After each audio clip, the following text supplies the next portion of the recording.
Muito boa noite a todos. Eu desejo que a paz e o amor de Jesus esteja com cada um de vocês. É com muita alegria que a gente começa essa live aqui hoje.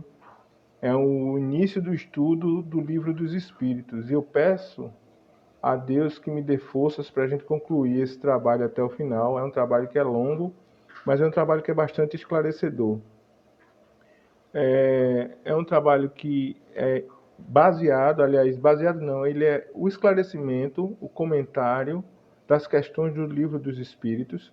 E esses comentários, eles não são, essas perguntas, elas não são da minha autoria, elas não são perguntas aleatórias, não são feitas por um acaso.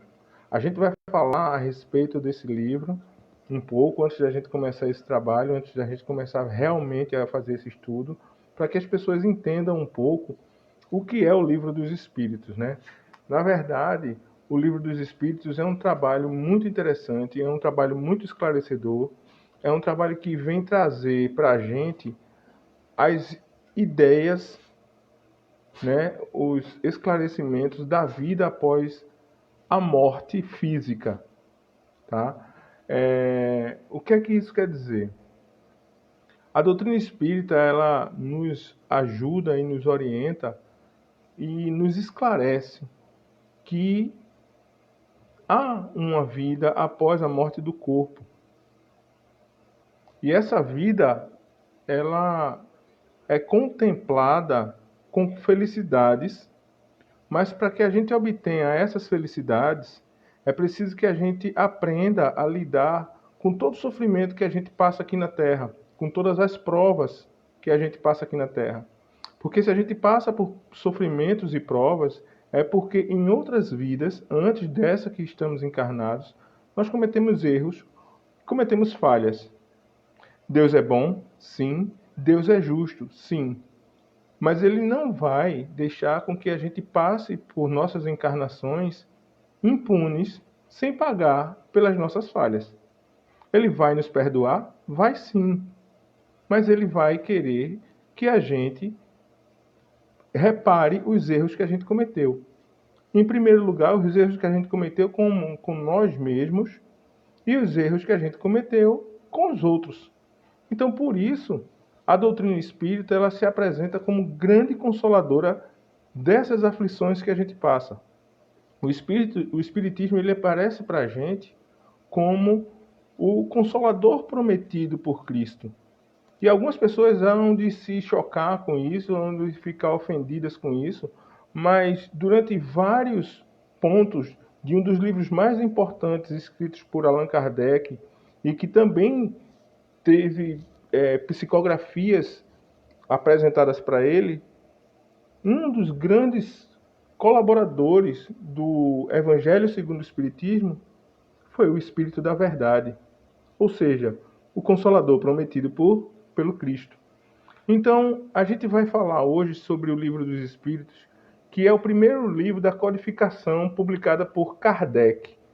Né? E essa obra ela contém os princípios do Espiritismo sobre a imortalidade da alma. O que quer dizer isso? Nossa alma ela é imortal. Nós estaremos e estivemos aqui nesse planeta durante muito tempo. Já estivemos nesse planeta durante muito tempo e provavelmente estaremos ainda nesse planeta ou em outro planeta, dependendo da situação que a gente passe pela transição, mas isso é um outro assunto. E a gente pode estar em outro planeta,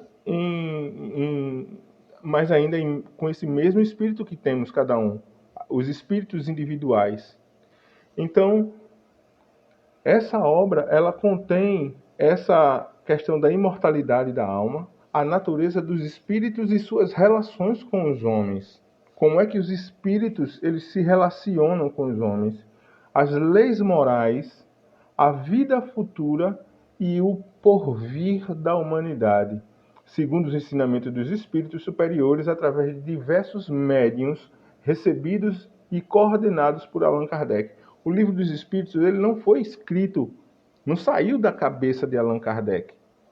É um livro em que Kardec ele fez questionamentos aos espíritos e esses espíritos responderam em 90% dos casos através de psicografia, que é um fenômeno muito comum, conhecido dentro do espiritismo. Tanto é que a gente sabe que um dos maiores psicógrafos do mundo inteiro, talvez o maior, tenha sido nosso querido amigo, nosso irmão Chico Xavier, que psicografou muitas e muitas obras, é tido até hoje por muitas pessoas como charlatão, mas é interessante ser um charlatão quando se escreve em outras línguas que você nunca falou, porque Chico, ele deve ter estudado, se eu não estou enganado, até a quinta série.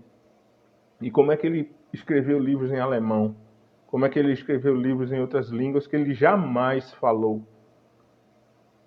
Ele estava mediunizado. Ele psicografou através de intuição de espíritos, sobre através da audição de espíritos. Então, é importante as pessoas respeitarem aquilo que elas não conhecem. Mas vamos lá. Então, através desse fenômeno de psicografia, Kardec ele fez perguntas aos espíritos, e essas perguntas chegaram através de psicografias. Isso não acontecia de uma hora para outra. Ele deixava a pergunta com o médium, uma determinada pergunta, aí depois de alguns dias, assim, quando o espírito resolvia falar com aquele médium, a resposta chegava. Por que é que a resposta não chegava de imediato? A resposta não chega de imediato porque o espírito ele se apresenta não quando ele é invocado, mas quando ele se sente no momento de falar. Ou seja, a comunicação com os espíritos ela não se dá dessa forma, como a gente ligar para alguém e essa pessoa atender. Não é isso. O telefone não toca daqui para lá, o telefone toca de lá para cá. Então, essa ideia de que eu vou sentar e vou chamar um espírito e ele vai vir, olha, isso é algo muito conturbado, muito complexo, porque assim, nem toda hora o espírito ele vai estar disposto a querer conversar com você. E se ele se apresentar, é muito importante ter cuidado para você não estar recebendo a comunicação de um espírito zombeteiro. Mas vamos seguir adiante. Então, juntamente com o Livro dos Espíritos é o primeiro livro de 8 obras de Kardec. 8 obras, que são tidas como as obras fundamentais. Então, pastor Efraim, muita alegria em lhe ver aqui. Então, essas 8 obras de Kardec, tidas como a codificação, são O que é o Espiritismo, que é um livro que Kardec explica para 3 pessoas, tanto para um cético, como para um padre, e como para um outro personagem que eu esqueci, o que é realmente o Espiritismo, né? Então, ele escreveu O que é o Espiritismo, o Livro dos Médiuns, o Evangelho segundo o Espiritismo, o Céu e o Inferno, ou a Justiça Divina segundo o Espiritismo, a Gênese, que são os milagres, as predições segundo o Espiritismo, obras póstumas e a Revista Espírita. O Evangelho segundo o Espiritismo é um livro bastante interessante, que eu recomendo que todas as pessoas de qualquer religião que seja leiam esse livro, porque ele vai atestar que o Espiritismo ele não entra em contradição com nenhuma, sequer com a Bíblia. Tá? Ele trata dos 4 evangelhos da Bíblia, né, no ponto de vista espírita. Nada mais que isso. São comentários de passagens bíblicas do Cristo. Até porque a doutrina espírita é uma doutrina cristã. E ela não vai de encontro a nada do que o Cristo pregou. Mas vamos seguir adiante. Então, o Livro dos Espíritos ele vem a público a partir no dia 18 de abril de 1857. Então faz bastante tempo que o Livro dos Espíritos foi escrito e uma coisa interessante é que ele se mantém extremamente atualizado. É um livro de perguntas e respostas. Ou seja, Kardec ele fez as perguntas e os espíritos responderam essas perguntas. A questão de tudo é a coerência dessas respostas. O Espiritismo ele nos leva a uma fé raciocinada. Ele não nos leva a uma fé fanática, a uma fé cega, a uma fé absurdamente louca. É uma fé, ele nos leva a raciocinar no ponto de vista em que as coisas parecem ser razoáveis. Porque Uma coisa é você acreditar em Deus, no poder, na glória, no amor de Deus. E outra coisa é as pessoas acharem que Deus ele é absurdo. Que é muito comum as pessoas acharem que Deus é absurdo. Como seria um Deus absurdo? Um Deus que pune. Um Deus que se apresenta como amor, ele jamais vai punir. Ele pode te redirecionar, ele pode te reorientar. Essa questão do pai, que a gente tem, a gente encarnado tem, como eu sou pai de fulano ou de ciclano, então eu vou castigá-lo, isso é diferente. Deus ele não castiga, ele reorienta. Ele te dá uma nova oportunidade. Ele é amor porque ele te perdoa. Então essas questões é que o Espiritismo ele deixa claro para a gente. Ele deixa claro essa questão em que a gente pode ter uma intimidade com um pai e não com um senhor militar. Essa que é a grande questão em que o Espiritismo esclarece tudo para a gente. Então o que é que acontece? Essas perguntas feitas por Kardec se apresentam para a gente de forma bastante interessante. E a primeira pergunta que Kardec faz é uma pergunta que todas as religiões, todo mundo quer saber. É, o que é Deus? Né? Quem é Deus? Afinal de contas, o que é isso? Todo mundo quer saber. Ele existe, o que é, como é que é, por que é. Enfim, essa pergunta é feita por Kardec de uma forma interessantíssima. Kardec ele não pergunta o que é Deus, nem quem é Deus.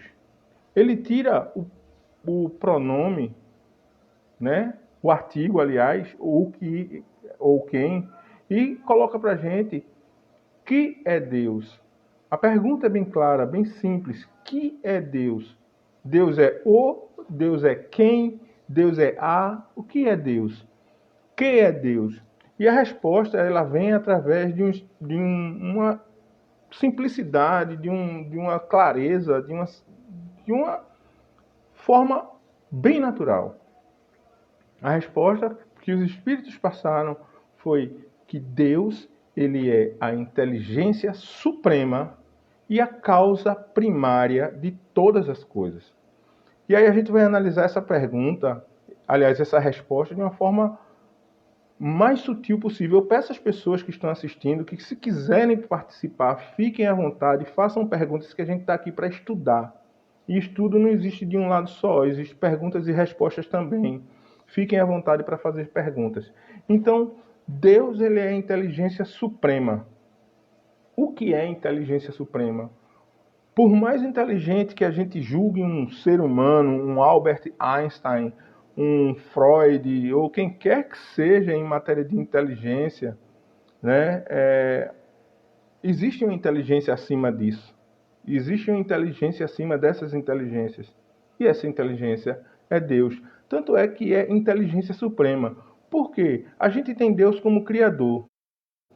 E a gente não consegue conceber a ideia de que uma pessoa, um ser humano que já é criado, ele teria a capacidade de criar. Basta a gente pensar no planeta Terra. Eu não quero nem que a gente pense no universo inteiro. Basta a gente pensar no planeta Terra. Um ser humano, ele não tem a capacidade de criar. Ele não tem a inteligência de criar. Ele não tem a força e o poder de criar o planeta Terra. Por quê? Imagine o planeta em toda a sua existência. Imagine cada grão de cada rocha, imagine cada caule de cada planta, a seiva que corre em cada planta, o oxigênio, a composição química de todos os elementos que fazem parte do nosso planeta, do mar, a composição química da água do mar. Então o ser humano ele não tem a capacidade, não tinha a capacidade de criar isso. Jamais. A inteligência de criar essas coisas. O ser humano ele é iluminado, sim, claro. O ser humano ele é iluminado por Deus. Claro que é. Não é à toa que o ser humano ele desenvolveu a capacidade de chegar aonde chegamos até hoje. Eu não consigo, eu estou com 50 anos de idade, aos meus 20 anos eu jamais imaginei que a gente um dia tivesse um telefone celular em que a gente fosse fazer isso que a gente está fazendo agora, conversar, eu aqui na minha casa, vocês na casa de vocês aqui, ao vivo, tranquilamente. Eu não imaginava essa aí quando eu tinha 20 anos de idade, ou seja, o ser humano ele evoluiu, ele cresceu, a mente humana se iluminou. Deus fez isso com a gente. Então, ele se apresenta como uma inteligência suprema. Não existe inteligência maior no universo do que a inteligência de Deus. E querer se comparar a essa inteligência é algo absurdo, é algo fora de. É um disparate, é uma pretensão que a humanidade, em alguns casos, naqueles que se apresentam como materialistas, naqueles que se apresentam como ateus, naqueles que se apresentam como pessoas que não acreditam nessa divindade tão maravilhosa que é Deus, se você entrar em uma conversa coerente, em uma conversa de respeito, que é isso que as pessoas precisam aprender a ter, é respeito quando se vai conversar em assuntos de pontos de vista diferentes, é impossível de conceber alguém mais inteligente do que Deus. É impossível. Tanto é que a própria ciência, hoje em dia, ela admite a existência de uma força suprema, de uma força criadora. E aí a segunda parte dessa resposta é que Deus é a causa primária de todas as coisas. E quando a gente fala em causa primária, a gente fala na força da criação de todas as coisas, na potência da criação de todas as coisas. O que é isso que isso quer dizer? Que tudo que existe no mundo tem Deus como mentor, que tem Deus como criador. O homem ele pode ser co-criador. Ele pode ser alguém que, através da intuição e da inteligência que Deus deu, conseguiu desenvolver aquilo. Mas ele é a causa primária de todas as coisas. Vamos analisar isso de uma forma bem simples. Eu tenho aqui na minha casa, é que aqui não dá para ver, mas eu tenho uma talha de madeira bem bonitinha e tal, que já está na minha família há uns 35 anos. Foi um homem que esculpiu essa talha. É muito bonita. Um dia eu vou botar ela aqui de novo. Isso aqui não é o meu banheiro, tá, gente? Isso aqui a minha casa é uma obra. Estamos em obra ainda. Então, assim, essa talha existe porque um homem a criou. Mas para que esse homem criasse essa talha, esse quadro esculpido em madeira, é necessário que houvesse a madeira. Para que essa madeira existisse, alguém plantou, em primeiro lugar, ou a natureza simplesmente fez com que ela estivesse ali. Para que essa madeira existisse, era necessário que alguém criasse a planta. E não foi o homem que criou a planta. A natureza se incumbiu disso. E a natureza, ela é o maior exemplo da existência da existência de Deus. Ela é o maior exemplo do que Deus existe. A natureza, ela faz parte da nossa subsistência, ela faz parte da nossa existência e nós dependemos o tempo todo dela, ou seja, consequentemente, nós dependemos o tempo todo de Deus. Enfim, Deus é a causa primária de todas as coisas. Resumindo, para que eu tivesse essa talha na minha casa, Deus precisou criar a madeira e dar a inteligência ao homem para que ele tivesse capacidade de fazer esse trabalho. Então, é uma pergunta bastante inteligente e de uma resposta mais inteligente ainda, mais esclarecedora ainda. Agora, entre Deus ser a causa primária de todas as coisas e todas as coisas que existem no mundo serem obra de Deus, existe uma diferença. Nem todas as questões de tudo que acontece no mundo, de tudo que acontece na natureza, aliás, na natureza não, perdão, nem tudo que acontece no mundo, na questão da vida da gente, é uma questão de que Deus quis assim. Deus ele nos deu de presente não só a vida, mas junto com a vida ele deu os grandes presentes a gente. E um dos grandes presentes da gente chama-se livre-arbítrio. Então, o homem ele responde pelas suas atitudes. Se elas geram consequência na vida de outros homens, Esses homens que causaram esses problemas, eles vão de responder por isso. Seja aqui nessa vida encarnada, seja na vida futura em desencarnado. Ele vai responder de uma forma ou de outra. Tá? A gente tem que entender que Deus ele nos deixa livre para seguir. Ele interfere, claro, quando as coisas passam a fazer a gerar uma consequência absurdamente grande, ou quando algo não está saindo de acordo com aquele plano divino, Deus ele interfere. Mas não pense que Deus ele faz de nós marionetes, ele nos deu o livre-arbítrio, a gente segue. E o que seria o livre-arbítrio? O livre-arbítrio é o caminho que você escolhe para seguir a sua vida. E qual o objetivo da nossa vida? O objetivo de nossas vidas é melhorar, é evoluir. Então nós que deveremos escolher os caminhos que devemos seguir para melhorar, para evoluir em nossas vidas. Então, tudo é uma questão de como a gente se desenvolve para chegar até Deus. Todos os caminhos do bem vão levar a Deus. Isso é certo, isso é fato. Todos os caminhos do bem vão nos levar à evolução. Fato, certo. Então, à medida em que a gente evolui, à medida que a gente pratica o bem, a gente tem mais oportunidade de chegar a Deus. É simples isso. Mas ele não vai sair interferindo na vida de cada um para poder fazer com que a gente chegue a ele. É diferente. Ele não nos manipula. Ele nos intui. Ele não nos ordena. Ele nos aconselha. Porque ele nos deu o livre-arbítrio. Esse é um presente maravilhoso de Deus. É com quedas, tropeços e arrastos que a gente vai chegar lá. Pode não ser hoje, pode não ser amanhã, mas o objetivo é chegar. Seremos perfeitos? Não busque aqui na Terra seres perfeitos, porque por melhores que eles sejam, eles estão longe da perfeição. A perfeição é um atributo divino. Perfeito é Deus. Então a gente tem que parar de olhar para um e outro e apontar falhas e julgar um e outro, porque nós não vamos encontrar seres perfeitos. Não vamos. Nossa missão aqui é evoluir. E evoluir é uma gama de questões.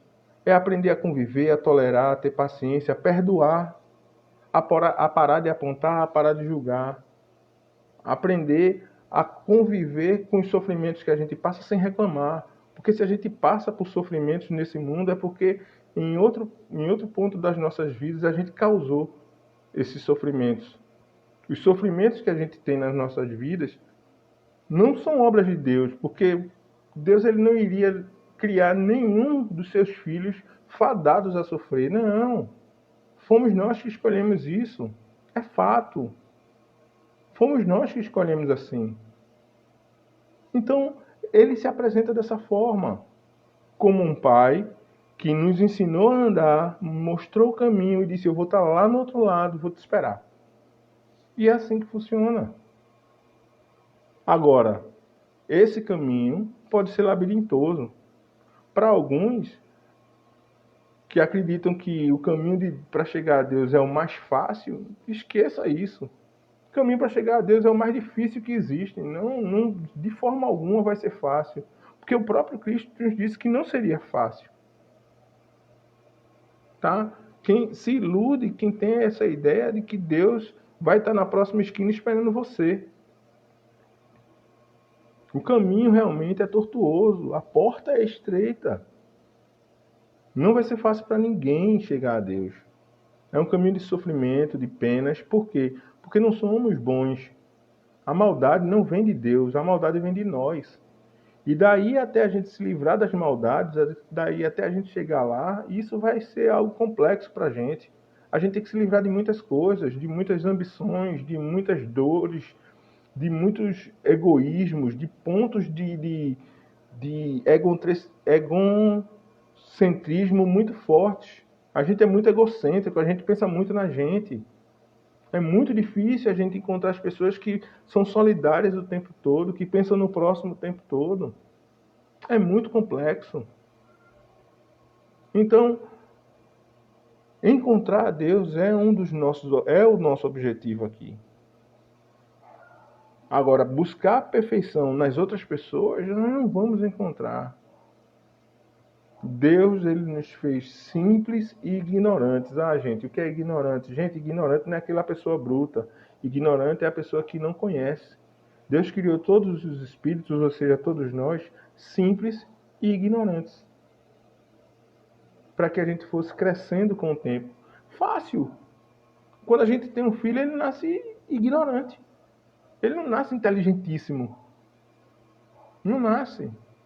Ele vai pegando essa inteligência com o passar do tempo. De pouco a pouco. De leve. Alguns aprendem mais rápido. A gente nota isso em crianças. A gente nota crianças espertas demais, inteligentes demais. Outras demoram mais tempo. E assim somos nós. Alguns compreendem mais rápido aquilo que devem fazer para melhorar. E outros levam mais tempo. Então, essa primeira pergunta do Livro dos Espíritos, ele deixa bem claro para a gente que Deus, ele é a inteligência suprema e a causa primária de todas as coisas. Tá bom? Voltando a dizer, causa primária não quer dizer que tudo que acontece no mundo, de bom ou de ruim, é obra de Deus, não. As coisas acontecem no mundo com a permissão de Deus. Em sua grande maioria. Outra pequena parte das coisas acontecem porque ele provoca, porque ele manipula. Porque às vezes é necessário que ele interfira. É necessário que Deus interfira. Existe um espírito muito interessante que eu gosto muito de consultar os comentários dele a respeito, é o espírito Miramês. Ele fez alguns comentários muito importantes a respeito do Livro dos Espíritos, e um dos comentários dele é o seguinte, que a gente não poderia se sentir seguro onde quer que a gente esteja sem pelo menos alimentar a ideia de uma fonte criadora e imortal. Aquele que alimenta essa ideia de que não existe uma inteligência suprema e que essa fonte de criação é imortal, nos deixa inseguros. Eu não sei, eu não compreendo até hoje como é que as pessoas que não acreditam em Deus se sentem tão seguras. Mas isso é uma questão de cada um. Eu só estou dizendo que eu não compreendo. Simples. Não estou julgando ninguém. Eu só não compreendo isso. Não está dentro da minha percepção. Então, ele continua dizendo o seguinte: o estudo sobre o Senhor nos dá um ambiente de fé que corresponde, na sua feição mais pura, à vontade de viver. Ou seja, quanto mais a gente estuda sobre Deus, quanto mais a gente procura buscá-lo, quanto mais a gente procura beber nas fontes onde a gente tenha um conhecimento sobre Deus, mais a gente tem vontade e prazer em viver. A gente sente alegria em entrar em contato com a natureza, pois ela fala de uma inteligência acima de todas as inteligências humanas. É fato. A natureza ela seria impossível de ser criada pelo homem. Então, ele continua dizendo: o Deus que procuramos fora de nós está igualmente no centro da nossa existência, porque ele está em tudo, que nada vive sem a sua benfeitora presença. Ou seja, não adianta a gente buscar Deus tanto lá fora, se Deus está em nós. E como é que Deus está em mim se eu não consigo enxergar? Basta você saber que você é parte viva e a parte mais bela da criação de Deus. Ok? Então, meus irmãos, a gente encerra hoje com essa primeira pergunta, que é uma pergunta bastante vasta, né? Em uma pergunta só a gente consegue englobar tanta coisa dentro desse livro dos Espíritos. Então, a gente tem uma pergunta que a gente vai conversar sobre ela amanhã. A gente vai fazer mais uma live, né? Que a gente vai dar seguimento a esse estudo. Eu desejo a todos vocês uma excelente noite, que Deus abençoe a vida de cada um de vocês e a gente se encontra amanhã. Estejam em paz. Boa noite.